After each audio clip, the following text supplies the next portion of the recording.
Review of power series including Taylor and Maclaurin series. Let's recall, a power series centered at x equals a is an infinite series of the form the sum of n equals 0 to infinity of c sub n times the quantity x minus a all raised to the n. And in expanded form, that means I have c sub 0 plus c sub 1 times the quantity x minus a to the first plus c sub 2 times the quantity x minus a squared, and so on. The index can start at any positive integer. Now, circling back, we want to find the interval of convergence for any power series, n equals 0 to infinity of c sub n times the quantity x minus a to the n. But there's two different cases. If c sub n is actually a constant, just a numerical value, we can apply the geometric series test, because it's a geometric power series, to find the complete interval of convergence. But the second case is that if c sub n is a function of n, so c sub n in front is not a constant, it has an n in it, we would have to apply the ratio or the root test to find an incomplete interval of convergence. It's incomplete because we must test the endpoints for convergence. And that's based on the fact that the ratio test is inconclusive when the limit of the ratio equals 1. So that's why we have to test the endpoints. As opposed to the geometric series test, we know that if the common ratio is less than 1, the series converges. If the common ratio is greater than or equal to 1, then we know that the series diverges. So it's all about knowing the geometric series test versus the ratio or root test conclusions that tells us when we have the complete interval of convergence or if we need to test the endpoints. Let's look at an example. Find the interval of convergence for the sum of n equals 0 to infinity of the quantity x minus 2 all over 4 raised to the nth power. So first we want to recognize this is a geometric power series. The c sub n in the front is a constant, it's just 1. So because we have a geometric power series, by the geometric series test, we know that this would converge if the absolute value of r is less than 1. So here, our r is the part in parentheses. So we want to solve when is the absolute value of r, the absolute value of x minus 2 over 4, when is that less than 1? Because wherever that's less than 1, based on the geometric series test, that's when this power series will converge. So I'm going to remove the absolute value bars and turn it into a 3-part inequality to solve it. Negative 1 is less than x minus 2 over 4 is less than 1. I'll go ahead and multiply everything by 4, so negative 4 is less than x minus 2 is less than 4. And then we'll add 2 to all 3 parts, so we have negative 2 is less than x is less than 6. So that is our interval of convergence. Our interval of convergence is from negative 2 to 6, not including negative 2 or 6. So they are open parentheses there. Right? We do not need to check the endpoints because we know that for the geometric series test to converge, the absolute value of r has to be less than 1 for convergence. Right? So if the absolute value of r is either greater than or equal to 1, then my series diverges. So that's why I don't need to test the endpoints where my inequality were to equal 1. I know that my series would diverge there. So we have a complete interval of convergence. All right, now let's find the interval of convergence for the sum of n equals 0 to infinity of the quantity negative 1 to the n, x to the 2n plus 1, all over 2n plus 1 factorial. So this one is not a geometric power series. So this one would be one with a c sub n that is not constant. So my c sub n part, if I want to really break it down here, is negative 1 all to the n over the quantity 2n plus 1 factorial. That's my c sub n. And then I have x to the 2n plus 1. So this is not a constant. It has n's in it. So it means I want to go ahead and move forward and apply the ratio test. I want to solve for when the limit of that ratio in absolute value bars is less than 1. So I want to solve, the limit as n approaches infinity of the absolute value of, let's plug in n plus 1 into each n. So we have -1 to the n plus 1 x, let's see, if I plug in n plus 1, I have 2 times n plus 1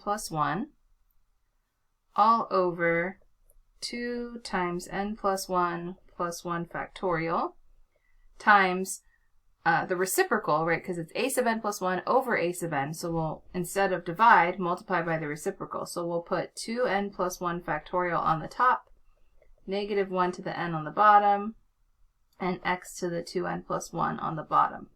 So I want to solve, when is this limit as n approaches infinity of this a sub n plus 1 over a sub n, when is this less than 1?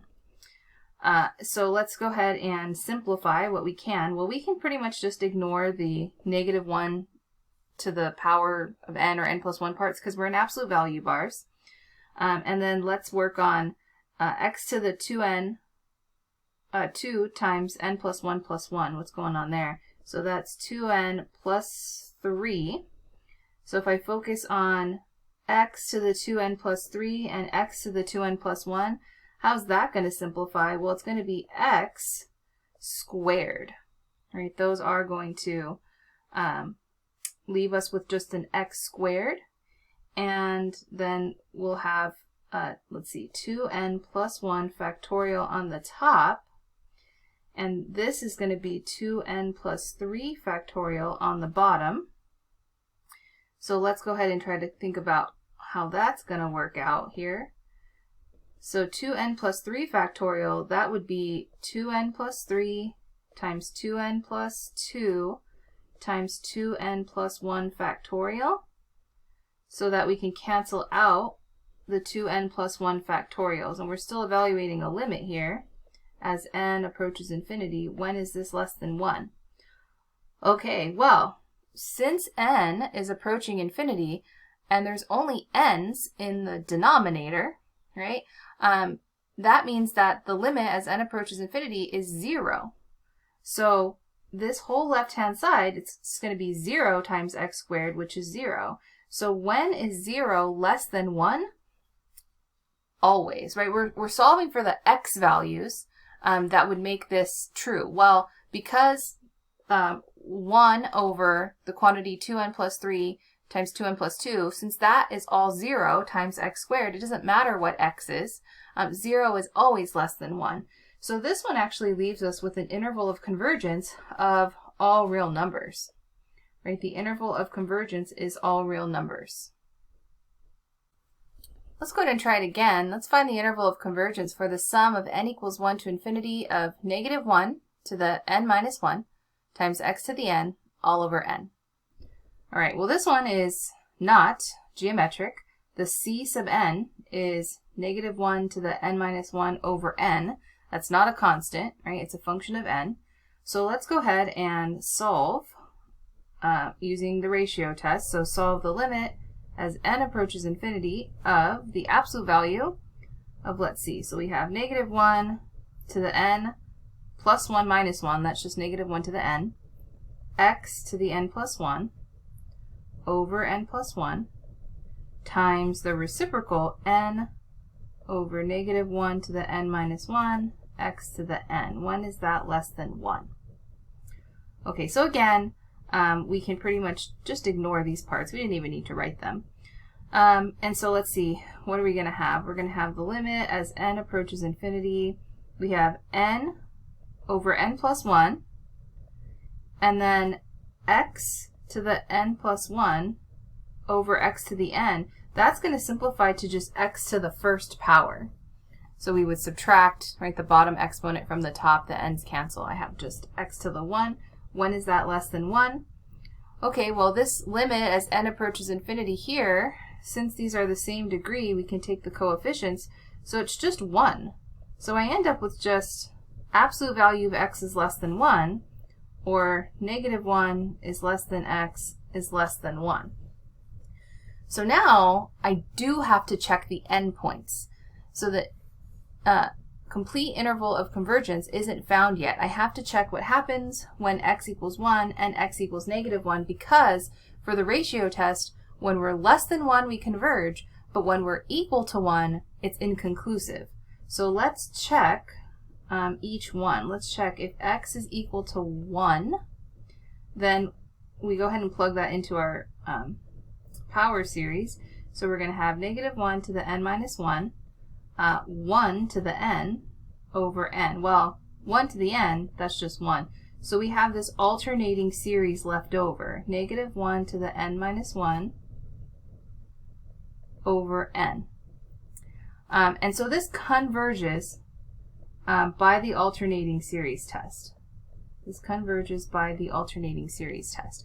We've seen this particular example before, so 1 would be a part of the interval of convergence. And then we'd move on and we would check x equals negative 1. So that's the sum of n equals 1 to infinity, negative 1 to the n minus 1, negative 1 to the n over n. Well, what's actually going to happen there is I'm going to have the sum of n equals 1 to infinity of, if I add these exponents, I'm going to get negative 1 to the 2n minus 1 over n. And so that's negative 1 to the 2n, and then negative 1 to the negative 1 over n. Negative 1 to the 2n, and when you square negative 1, it's positive. So what I really have left over here, and then negative 1 to the negative 1, that's negative 1. So what I have here is negative 1 over n. And I can pull out the negative, right? So I can pull that out to the front. So what I really have is the harmonic series, which we know diverges, right? So this is a divergent series. It's harmonic, right?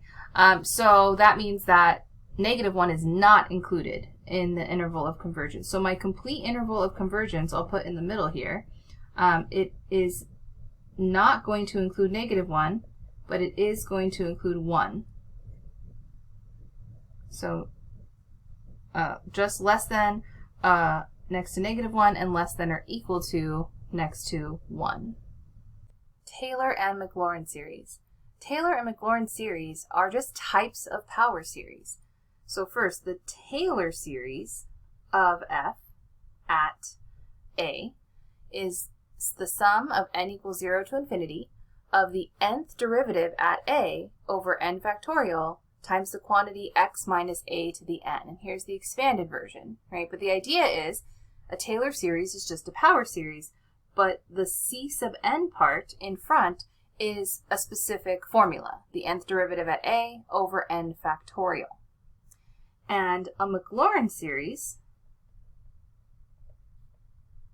of f is the sum of n equals 0 to infinity of the nth derivative at 0 over n factorial times x to the n. So here's the expanded version, and the idea is when you see McLaurin series, it's basically a Taylor series with a center of 0.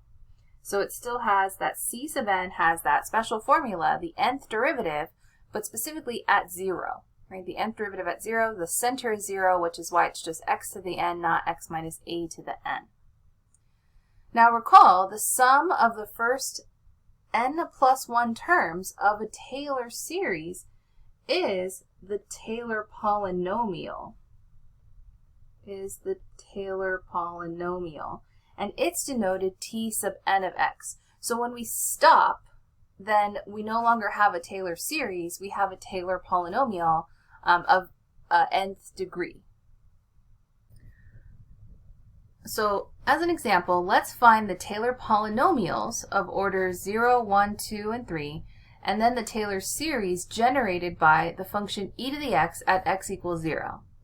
Then we're going to answer the question, what is the radius of convergence for the Taylor series, and when does the series converge to f of x equals e to the x? So in other words, what is the interval of convergence as well? All right, so we're sort of putting it all together here. So in order to build the Taylor polynomials, we're going to need the derivatives here. So let's start with f of x is e to the x. Well, here's what's nice. F prime of x is just e to the x, and f double prime of x is just e to the x. And I'll go one more out, the third derivative, since we want the Taylor polynomial of order 3. That's also e to the x. And we want to evaluate each of these derivatives at the a value. Well, the a value here is 0, so we want to do f of 0, well, that's e to the 0, which is 1, f prime of 0, e to the 0, which is 1, f double prime of 0, that's also 1, and f triple prime of 0, well, that also happens to be 1. So if we start to build our Taylor polynomials of order 0, 1, 2, and 3, well, our Taylor polynomial of order 1, or excuse me, order 0, that's just 1, right? So it's just the first term.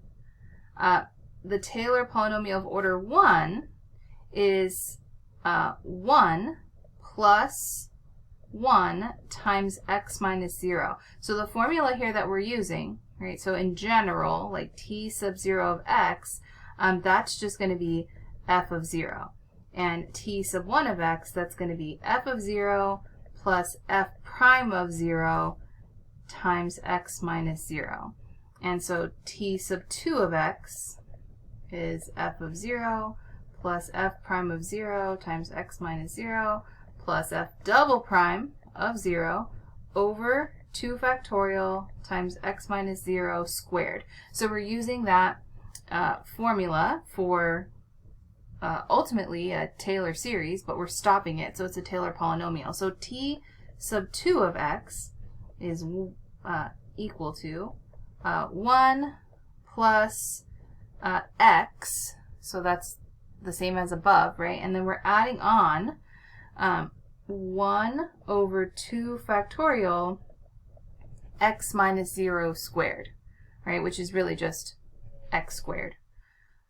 So now finally t sub 3 of x, so that's going to be 1 plus x plus 1/2 x squared, so it's the 3 terms from before, and then plus 1 over 3 factorial x minus 0 cubed.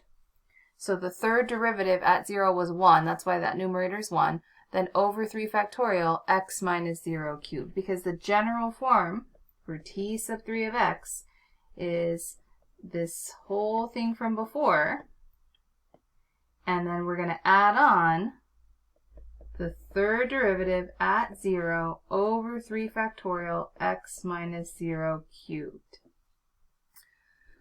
Okay, so here are all of my Taylor polynomials of orders 0, 1, 2, and 3. We can clean up these a little bit. This is just 1 plus x. This one, I'll make a little bit more room here, is just 1 plus x plus 1/2 x squared, and then 1 plus x plus 1/2 x squared plus 1/6 x cubed. All right, made some space here. So now we're going to answer the question, what is the Taylor series generated by f of x equals e to the x at x equals 0? Well, the Taylor series general form, right, is going to be n equals 0 to infinity. So just the general form here is the nth derivative at 0 over n factorial, and then x minus 0 to the n. So that's what we're working with, right? Well, the nth derivative at 0, thankfully, is just going to be 1 every single time. So we have the sum of n equals 0 to infinity of just 1 over n factorial times x to the n, or just x to the n over n factorial. So that's the Taylor series, and we want to know what's the radius of convergence, and ultimately what's the interval of convergence. When does this power series represent e to the x exactly? So here, this is not a geometric power series. It is a power series that we're going to need to find the radius of convergence using the ratio test, because c sub n is 1 over n factorial. Applying the ratio test, we're going to go ahead and solve the limit as n approaches infinity of the absolute value of x to the n plus 1 over n plus 1 factorial times the reciprocal n factorial over x to the n. When is that less than 1? So let's see, n plus 1 factorial and n factorial, that's going to cancel. I'm just going to have an n plus 1 on the bottom. And x to the n plus 1 is going to give me just an x. So here's where I'm at. I have the limit as n approaches infinity of 1 over n plus 1 times x. Well, as n approaches infinity, 1 over n plus 1, that's 0. Right? The bottom of the fraction is getting really big, so this whole 1 over n plus 1 is going to 0. So what I have is like 0 times x is less than 1. So when does that happen? Well, for any x value, right? Because that means that 0 is just always less than 1. So that means that my radius of convergence, let's answer both questions, my radius of convergence is infinity, right? Because my interval of convergence is everything, negative infinity to infinity. Now here's a list that you have seen before. Really all of this is review, but here were some of those important Taylor or Maclaurin polynomials. I'm starting with n equals 0. So here, e to the x centered at a equals 0, the Taylor polynomial there, we just built that 1 plus x squared over 2 factorial all the way to x to the n over n factorial. So it stops because it's a polynomial, not a series. And then we have our Taylor, or actually Maclaurin polynomial for sine and for cosine. So again, these stop. They don't have plus dot dot dot. They're not series. We have the polynomial for natural log of the quantity 1 plus x, arctangent x, and 1 over 1 minus x.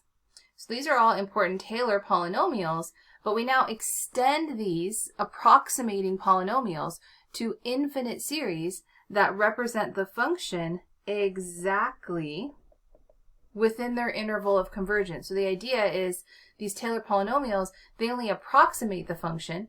We want a Taylor series to represent the function exactly, ideally over all real numbers, but sometimes they only represent the function over an interval of values, and that's the interval of convergence. So here is a follow-up list. These are the important Taylor or Maclaurin series. So the only difference is that now we're saying e to the x is equal to this power series because it goes on forever. It's plus dot dot dot, or notice the sum has that upper index of infinity. And so e to the x is equivalent to this power series, or specifically a Maclaurin series, and it's equal for all x, right? So it works for every single x. Plugging into e to the x is the same as plugging into this power series. And we have sin x as a Maclaurin series here, and the interval of convergence, it works for all x. That sin x is equivalent to this power series. Same thing for cosine x. Again, I think the nice way to remember sin x and cosine x, these Maclaurin series, is remembering sine is an odd function graphically, and look at all the powers of x, they are odd, and the factorials are odd, versus cosine x, that's an even function, right? And so even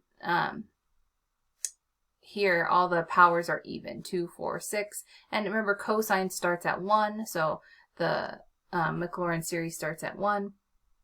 And then we have natural log of 1 plus x, tangent inverse of x, and 1 over 1 minus x. So all of these have power series representations, and here they are. Here they're Taylor or Maclaurin series, but they are only equal to their Taylor or Maclaurin series on a specific interval of values. So they have an interval of convergence that's not all real numbers. They are limited to these particular intervals. So the main idea here, like the big picture recap from all of this work that we've done so far, is that these power series, they give us an alternate form of transcendental functions. like sin x, e to the x, and natural log of x, which sometimes in certain circumstances can be difficult to work with. So we have these alternate forms now, and that will allow us to create new types of functions. So power series are useful for approximating functions within their interval of convergence, right? And for helping us integrate and solve differential equations in some future classes that we previously couldn't.